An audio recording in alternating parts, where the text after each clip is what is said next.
Nabi Elia memang sudah datang, tetapi orang-orang tidak mengenal dia. Salve saudaraku yang dikasihi Kristus. Kiranya damai Kristus selalu beserta kita, dan semoga hari ini kita semua dalam keadaan sehat walafiat selalu. Kembali Diamore Channel mengajak, marilah kita bersama-sama belajar dan merenungkan firman Tuhan yang akan kita ambil dari bacaan Injil liturgi hari ini, yaitu dari Injil Matius bab 17 ayat 10 sampai dengan 13. Namun terdahulu kita dahului dengan tanda kemenangan Kristus, tanda salib, dalam nama Bapa dan Putra dan Roh Kudus. Amin. Inilah Injil Yesus Kristus menurut Matius. Dimuliakanlah Tuhan.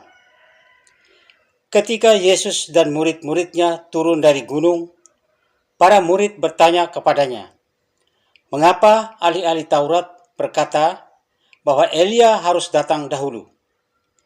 Yesus menjawab, "Memang Elia akan datang dan memulihkan segala sesuatu. Dan aku berkata kepadamu, Elia sudah datang. Tetapi orang tidak mengenal dia dan memperlakukannya menurut kehendak mereka. Demikian pula Anak Manusia akan menderita seperti mereka." Pada waktu itu mengertilah murid-murid Yesus bahwa ia berbicara tentang Yohanes Pembaptis. Demikianlah sabda Tuhan, terpujilah Kristus. Ada Nabi Elia, ada Yohanes Pembaptis, ada Sang Mesias. Saudaraku yang dikasihi Yesus. Kadang-kadang kita menjumpai seorang anak yang bertumbuh kembang dalam keluarganya dengan memiliki sifat yang berbeda dengan saudara-saudaranya, bahkan orang tuanya sendiri. Meskipun dibesarkan dengan pola pengasuhan yang sama oleh orang tuanya sendiri. Sifat dan sikap serta tutur kata anaknya sama sekali tidak menurunkan dan meniru dari ayah ataupun ibunya.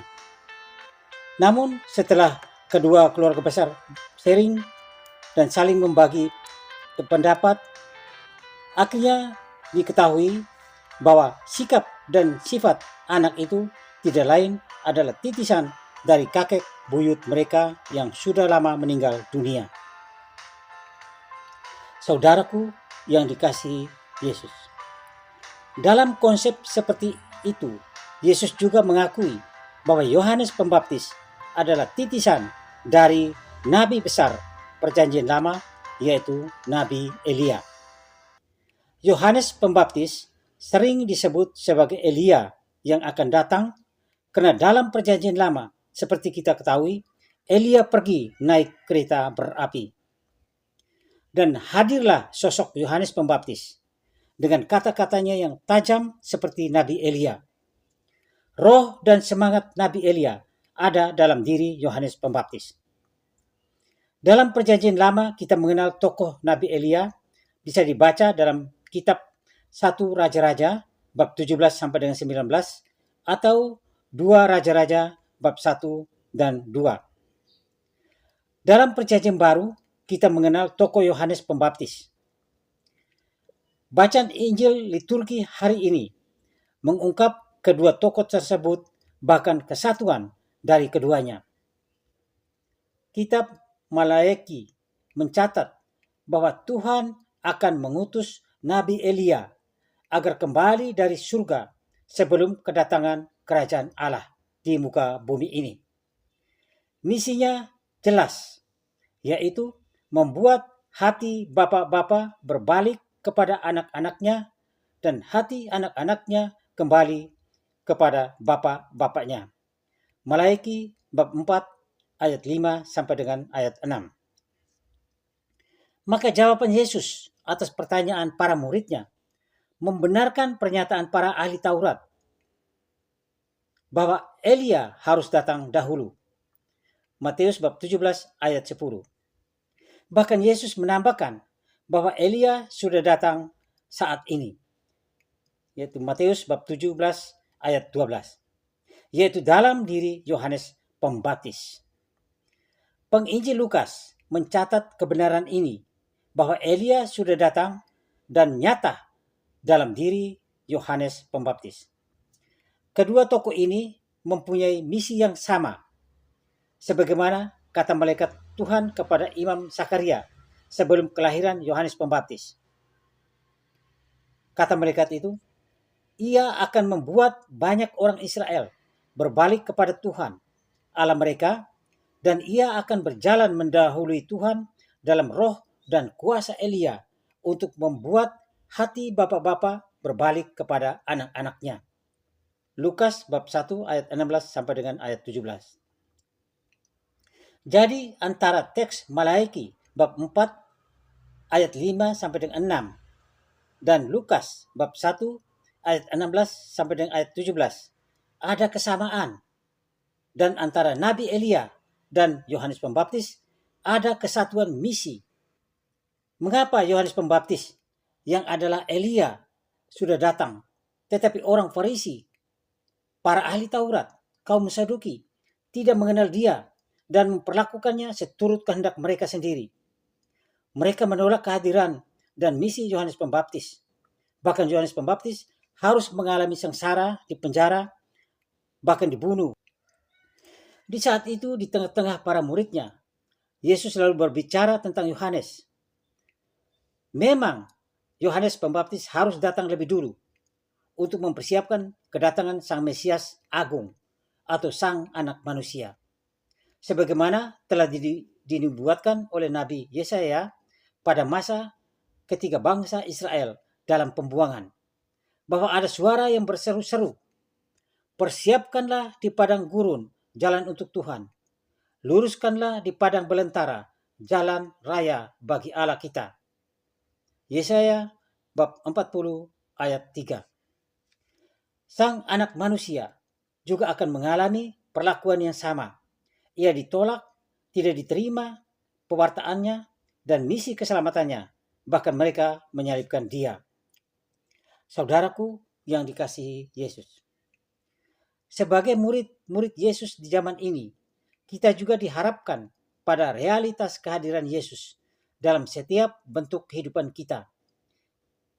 Baik itu dalam pengalaman hidup pribadi kita, maupun kehadirannya di tengah-tengah kehidupan keluarga, masyarakat, dan juga di dalam kehidupan gereja. Yesus hadir di tengah-tengah kita, apapun status kita, entah sebagai seorang petani, sebagai seorang buruh kerja, sebagai seorang sopir, sebagai seorang pejabat, sebagai pedagang, pengusaha, orang kaya dan orang miskin. Semuanya Tuhan Yesus datang. Tuhan Yesus tidak pernah pilih kasih. Ia tidak pernah pandang bulu. Ingat bahwa kita manusia ini hidup hanya oleh karena roh dan nafas Allah yang ada di dalam diri kita. Kalau Allah mau mengambil rohnya dan menarik nafasnya dari kita, kita manusia kembali menjadi debu dan tanah. Oleh karena itu ingat bahwa selama kita masih bernafas, artinya Tuhan hadir di dalam hidup kita.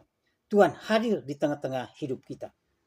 Maka dari itu kita dituntut untuk cukup peka dalam menangkap dan merasakan tanda-tanda kehadiran Allah di dalam hidup kita. Kita dituntut memiliki iman untuk mengenal Yesus, mendengarkan pewartaannya, dan mengikutinya dalam perjalanan kita menuju tanah air abadi, tanah air surgawi, tempat tujuan akhir hidup kita. Hendaknya kita tidak bersikap seperti para ahli Taurat, kaum Farisi, kaum Saduki. Sistem prinsip dasar kepercayaan mereka adalah kesombongan rohani. Mereka merasa bahwa mereka bangsa terpilih, bangsa Yahudi keturunan Abraham, anak-anak Abraham. Mereka adalah keturunan eksklusif, pasti diselamatkan oleh Tuhan. Karena itu mereka gengsi dan menjalankan hidup mereka di atas dasar ambisi, kesombongan, atas dasar pujian, pamer kesalehan, mengejar pamor, dan lain-lain. Karena itu mereka tidak sanggup menilai dan memahami tanda-tanda kehadiran Sang Mesias yang mereka nanti-nantikan sudah ribuan tahun yang lalu. Janganlah kita para murid Kristus hidup seperti itu.